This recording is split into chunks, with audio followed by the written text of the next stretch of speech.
Hello guys, कैसे हैं आप सब लोग। लेवल अप के एपिसोड 43 के साथ हाजिर हूँ। अगर अभी तक आपने मेरे चैनल को सब्सक्राइब नहीं किया हुआ तो चैनल को सब्सक्राइब कर दें, वीडियो को लाइक और शेयर कर दें, शुक्रिया।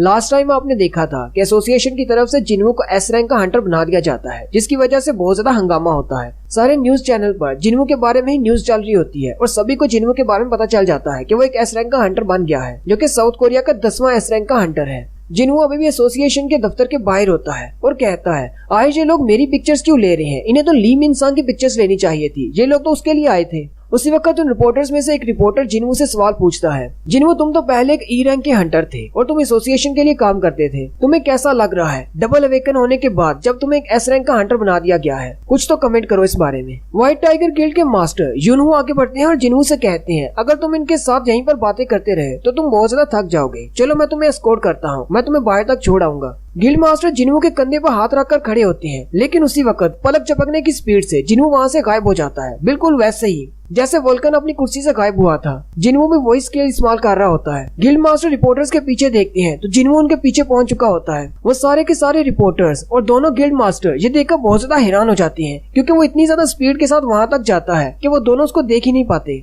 चोई जोंग कहता है, ये तो एक मेज क्लास का हंटर है, लेकिन इसके पास इतनी ज्यादा स्पीड है, ये तो एक असैसिन बन सकता है। व्हाइट टाइगर गिल्ड के मास्टर बहुत ज्यादा हैरान होते हैं और वो अपने बीस्ट मूड में आते हैं और कहते हैं, ये तो बहुत ज्यादा फास्ट है, इवन कि मैं अपने बीस्ट मूड में भी उसकी मूवमेंट्स को नहीं देख पाया। यूनहू कहते हैं, मुझे पता है कि वो स्ट्रॉन्ग है, लेकिन असल मसला ये नहीं, अभी अभी उसने जो स्किल इस्तेमाल किया, इतनी ज्यादा स्पीड कि मैं अपने बीस्ट मोड में भी उसको फॉलो नहीं कर पाया। वो पहले से बहुत ज्यादा स्ट्रॉन्ग बन चुका है और इस वक्त जितनी उसके पास पावर और स्पीड है, मुझे लगता है कि वो हम दोनों से ज्यादा स्ट्रॉन्ग है। यूनहू बहुत ज्यादा परेशान होते हैं और कहते हैं, ऐसा कैसे हो सकता है, कुछ दिन पहले तक तो ये इतना ज्यादा स्ट्रॉन्ग नहीं था, आखिर ये इतना ज्यादा स्ट्रॉन्ग कैसे हो गया? क्या इसकी डबल अवेकनिंग ज्यादा अरसा पहले हुई थी? लेकिन साथ ही वो कहते हैं, मुझे नहीं लगता कि इसको डबल अवेकनिंग मिली है। जिन्हों एक ऐसा हंटर है जो कि ग्रो कर सकता है, जो अपने आप को स्ट्रॉन्ग बना सकता है। सेम टाइम पर यही ब्रेकिंग न्यूज वाशिंगटन में भी चलाई जा रही होती है, जहाँ पर हॉस्पिटल में बैठा हुआ डांगसू भी ये न्यूज देख रहा होता है।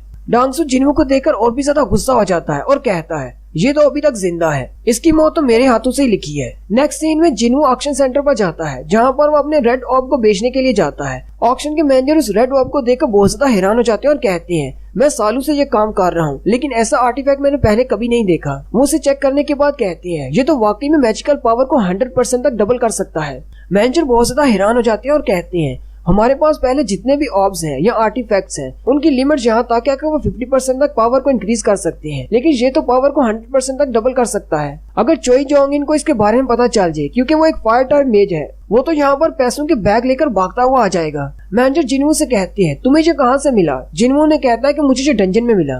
मैनेजर कहते हैं, हाँ, इस तरह के आर्टिफैक्ट्स हमेशा डंजन के अंदर से ही मिलते हैं। मैनेजर जिन्हों से कहते हैं, क्या तुम इसे यहाँ पर रख कर ऑक्शन में बेचना चाहोगे? अगर तुम चाहो तो हम तुम्हारी पूरी हेल्प करेंगे, तुम्हें एक अच्छी खासी प्राइस मिल सकती है। जिन्हों कहता है, मैं इस बारे में सोच सकता हूँ। जिन्हों कहता है, मुझे जल्दी से जल्दी डीमन कासल को क्लियर करना है ताकि मैं अपनी मॉम के लिए मेडिसिन बना सकूं, लेकिन वहाँ की हीट से बचने के लिए मुझे कुछ एक्स्ट्रा इक्विपमेंट्स चाहिए होंगे। जिन्हों मैनेजर से कहता है, क्या आपके पास कुछ ऐसे इक्विपमेंट्स हैं या ऐसे बॉडी आर्मर्स हैं जो कि मुझे फायर से बचा सके? मैनेजर जिन्हों की बात सुनकर हैरान हो जाता है। जिन्हों उनसे कहता है, क्या इस तरह के इक्विपमेंट्स मिलना मुश्किल है? मैनेजर उसे कहता है, नहीं, ऐसी बात नहीं है, हमारे पास बहुत सारे ऐसे इक्विपमेंट्स हैं, मेरे साथ आओ। जिन्हों कहता है, मुझे ऑनलाइन तो कुछ भी नहीं मिला। मैनेजर जिन्हों से कहते हैं, एलिमेंटल रेजिस्टेंस वाले जितने भी आर्टिफैक्ट्स होते हैं, हम उन्हें ऑनलाइन सेल में नहीं डालते, क्योंकि वो बहुत ज्यादा महंगे होते हैं और लोग उन्हें खरीद नहीं पाते। लेकिन ऐसी चीजों को ढूंढना मुश्किल नहीं है, हमारे पास बहुत सारे पड़े हुए हैं। मैनेजर जिन्हों को अपने साथ एक कमरे में ले जाते हैं, जहाँ पर शीशे के बने हुए कैबिन्स के अंदर बहुत सारे आर्मर्स रखे होते हैं। मैनेजर जिन्हों से कहते हैं, इन आर्मर्स में से कुछ पसंद कर लो, ये सारे फायर रेजिस्टेंट है।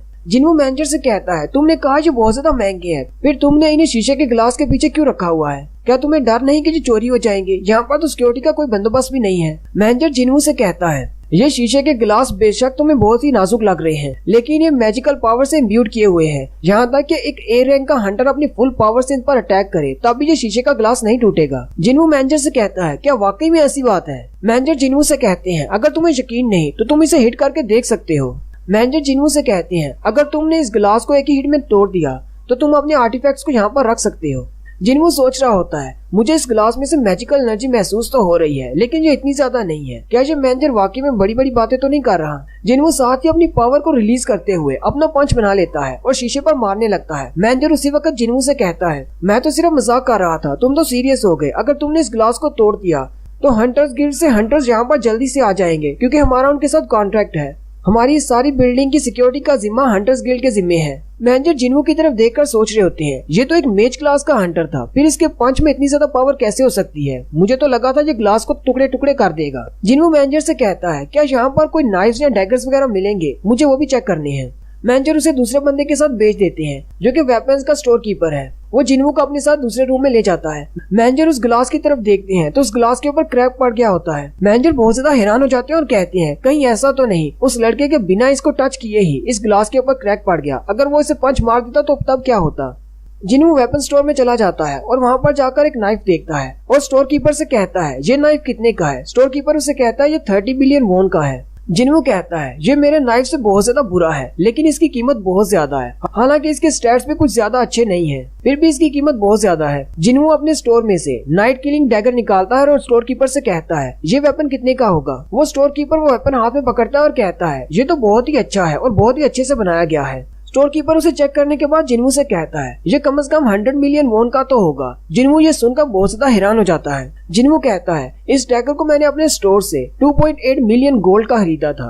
क्या ये रियल वर्ल्ड में 100 मिलियन वॉन का बिकता है? साथ ही जिन्हू सोचता है, मिस्टर किम की जो तलवार जो मेरे पास पहले थी वो इतनी ज्यादा खास नहीं थी लेकिन उसकी कीमत भी 3 मिलियन वॉन थी। और जिन्हू ने जो बॉडी आर्मर पहना हुआ था वो भी हंड्रेड्स ऑफ मिलियंस वॉन का होगा। जिन्हू कहता है, अगर मैं स्टोर से खरीदी हुई चीजों को रियल वर्ल्ड में इतना महंगा बेच सकता हूँ तो मुझे नहीं लगता कि मुझे अपने उस क्रिस्टल को बेचना चाहिए, वो तो बहुत ज्यादा काम की चीज है। Next scene white tiger guild का होता है। यूनहू अभी भी परेशान बैठे होते हैं। व्हाइट टाइगर गिल्ड के मास्टर यूनहू को अभी तक इस बात की समझ नहीं आ रही होती कि एक हंटर जो कि अपने आप को ग्रो कर सकता है, ऐसा कैसे हो सकता है। यूनहू कहते हैं, मैं जब अपने बीस्ट मूड में होता हूँ मेरी आंखें सब कुछ देख सकती हैं, किसी की भी एबिलिटीज को देख सकती हैं। जब रेड गेट इंसिडेंट में जिन्हू से मैं मिला था तब वो मुझसे कमजोर था लेकिन कल जब मैं उससे मिला तो मुझसे बहुत ज्यादा पावरफुल है। आखिर ऐसा कैसे हो सकता है? क्या वो रोजाना ग्रो करता है? आखिर उसकी स्ट्रेंथ रोजाना कैसे बढ़ती जाती है? कल उसकी पावर देखकर मैं तो उसके सामने बेवकूफ लग रहा था कि मैं उसे अपने गिल्ड में लेना चाहता हूँ, लेकिन जितनी उसके पास पावर है वो तो अपना एक गिल्ड क्रिएट कर सकता है। उसे कोरिया के 5 टॉप गिल्ड्स को ज्वाइन करने की क्या जरूरत है? अगर वो इसी तरह ग्रो करता रहा और वो एक दिन इतना ज्यादा स्ट्रॉन्ग हो जाएगा कि वो अकेला ही 5 गिल्ड के बराबर हो जाएगा। मुझे लगता है कि मैनी और चोई जोंग ने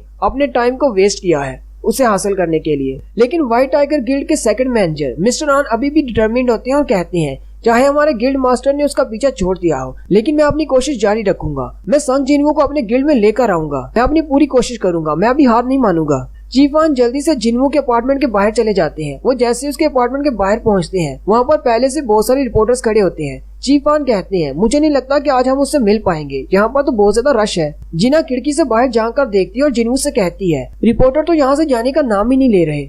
उनमें से एक रिपोर्टर जिना को ऊपर से झांकते हुए देख लेता है। वो बाकी सब से कहता है, जल्दी से ऊपर की तरफ देखो, और वो सारे अपने कैमरास को ऊपर की तरफ कर लेते हैं। जिना जल्दी से नीचे बैठ जाती है। जिन्हू जिना से कहता है, क्या मैं नीचे जाकर उन रिपोर्टर से कहूँ कि हमें अकेला छोड़ दो? जिना उससे कहती है, नहीं, ऐसा कभी भी मत करना। पहले से इंटरनेट पर तुम्हारी बहुत ज्यादा बुराई हो रही है क्योंकि तुमने रिपोर्टर्स को इंटरव्यू नहीं दिया था। एसोसिएशन के बाहर तुम जल्दी से गायब हो गए थे। जिन्हू जिना से कहता है, लेकिन मैंने ऐसा क्या कर दिया जो लोग मेरे बारे में ऐसी बातें कर रही हैं? जिना उसे कहती है, रिपोर्टर्स को इंटरव्यू नहीं दिया, उनके किसी भी कमेंट का जवाब नहीं दिया, अब इससे ज्यादा बुरा और क्या करोगे? उसी वक्त उनके दरवाजे पर नॉक होनी शुरू हो जाती है। जिना जल्दी से छुप जाती है और कहती है, मुझे लगता है कि रिपोर्टर्स यहाँ तक पहुँच आए हैं। जिन्हू कहता है, मैं अभी जाकर इनको सबक सिखाकर आता हूँ। जिन्हू जल्दी से दरवाजा खोलता है और कहता है, क्या तुम लोग यहाँ से दफा नहीं हो जाते? लेकिन वो सामने देखकर हैरान हो जाता है क्योंकि सामने जिन्हो होता है। जिन्हो ने अपना बैग पहना होता है और साथ ही सामने खड़ा रो रहा होता है। जो जिन्हो रोते हुए जिन्हू से कहता है, मेरे फादर ने मुझे अपने घर से निकाल दिया है, अब बताओ मैं कहाँ जाऊँ? जिन्हो जिन्हो से कहता है, लेकिन तुम तो अपने फादर के साथ रहते ही नहीं थे, तुम तो अलग घर में रहते थे। जिन्हो कहता है, वो घर जिसमें मैं रहता था वो भी मेरे फादर के नाम पर है, उन्होंने मुझे उससे भी निकाल दिया, इसलिए मेरे पास रहने के लिए और कोई जगह नहीं थी। मैं अपना बैग उठाकर यहाँ पर आ गया हूँ। क्या मैं तुम्हारे साथ यहाँ पर तुम्हारे घर में रह सकता हूँ? सिर्फ कुछ ही दिनों की तो बात है। जिन्हू साथ दरवाजा बंद कर देता है। जिना जिन्हू से कहती है, ब्रदर ये कौन है? क्या तुम्हारा कोई दोस्त है? जिन्हू दरवाजा बंद करते हुए कहता है, नहीं, मैं इसको नहीं जानता, मैं इससे कभी नहीं मिला। जबकि जो जिन्हू बाहर से दरवाजा पीट रहा होता है और कहता है, प्लीज दरवाजा खोल दो, मेरे पास रहने के लिए जगह नहीं, मैं कहाँ जाऊँ? जबकि उसी वक्त जिन्हो के फादर का सीन दिखाते हैं। जिन्हो की मॉम उससे कहती है, आपको नहीं लगता कि आपने हमारे बेटे के साथ कुछ ज्यादा ही गलत कर दिया? फादर उसे कहते हैं, अगर उसे आजादी चाहिए तो उसे अपनी स्ट्रेंथ पर हासिल करनी चाहिए, लेकिन मुझे समझ क्यों नहीं आती वो जिन्हू के पीछे क्यों पड़ गया है। मैंने उसे कहा भी कि वो गिल्ड को संभाल सकता है, लेकिन फिर भी वो जिन्हू के गिल्ड को संभालना चाहता है। साथ ही जिन्हू के फादर अपनी आंखों पर हाथ रखते हैं और कहते हैं बहुत ज्यादा अजीब लग रहा है। मदर उसे कहती है क्या हुआ। जिन्हों के फादर कहते हैं मुझे तुम्हारा चेहरा डबल दिख रहा है और साथ ही वो नीचे गिर जाते हैं। जिन्हों की मॉम बहुत ज्यादा परेशान हो जाती हैं और यहीं पर हमारी एपिसोड 43 का एंड होता है। एक्सप्लेनेशन अच्छी लगी हो तो कमेंट करके जरूर बताएं। चैनल को सब्सक्राइब कर दें, वीडियो को लाइक और शेयर कर दें। शुक्रिया।